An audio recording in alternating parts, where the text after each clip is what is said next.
ప్రతి ఒక్కరిని వణికించే పదం మరణం. పుట్టిన ప్రతి జీవి మరణించక తప్పదు. ఎవ్వరూ చావు నుండి బయటపడలేరు.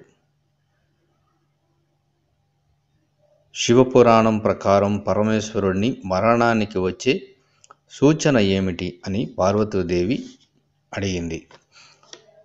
ఒక వ్యక్తి మరణించే సమయంలో ఏం జరుగుతుంది అని శివుణ్ణి పార్వతీదేవి ప్రశ్నించింది. దీంతో శివుడు ఇలా చెప్పినట్లు పురాణాలు చెబుతున్నాయి. ఒక వ్యక్తి శరీరం లేత పసుపు తెలుపు లేదా కొద్దిగా ఎర్రగా మారినప్పుడు ఆ వ్యక్తి 6 నెలల లోపల మరణిస్తాడని చెప్పాడట. ఇక ఒక వ్యక్తి నూనెలో, నీళ్లలో లేదా అద్దంలో తమ ప్రతిబింబాన్ని చూసినప్పుడు కనిపించకపోతే 6 నెలల్లో మరణిస్తాడని చెప్పాడు. ఎవరైతే చనిపోయే సమయం కంటే 1 నెల ఎక్కువగా జీవిస్తారో వారు అస్సలు వారి సొంత నీడను కూడా చూడలేరని చెప్పాడు. ఒకవేళ చూసినా వారు తలలేని నీడను చూస్తారట. ఒక వ్యక్తి నాలుక అకస్మాత్తుగా ఉబ్బినా, దంతాల నుంచి చీము పడుతున్నా వారు 5 నెలల కన్నా ఎక్కువ కాలం జీవించరని చెప్పారట.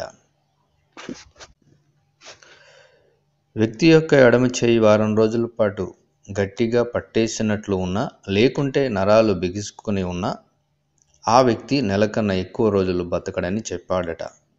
వ్యక్తి ఏది చూసినా ప్రతిదీ నల్లగా కనిపిస్తే ఆ వ్యక్తి చావు దగ్గరలో ఉన్నట్లేనట. అలాగే చంద్రుడు, సూర్యుడు, అగ్ని యొక్క వెలుగును చూడలేకున్న వ్యక్తి ఆకాశాన్ని, ధ్రువ నక్షత్రాన్ని చూడలేకున్నా సూర్యుడు, చంద్రుడు, ఆకాశాన్ని చూసినప్పుడు ఎర్రగా కనిపిస్తే ఆ వ్యక్తి 6 నెలలకు మించి బతకడని పార్వతికి చెప్పాడు. సో ఫ్రెండ్స్, ఇదండి మరణం వస్తే ఏంటి గుర్తులు,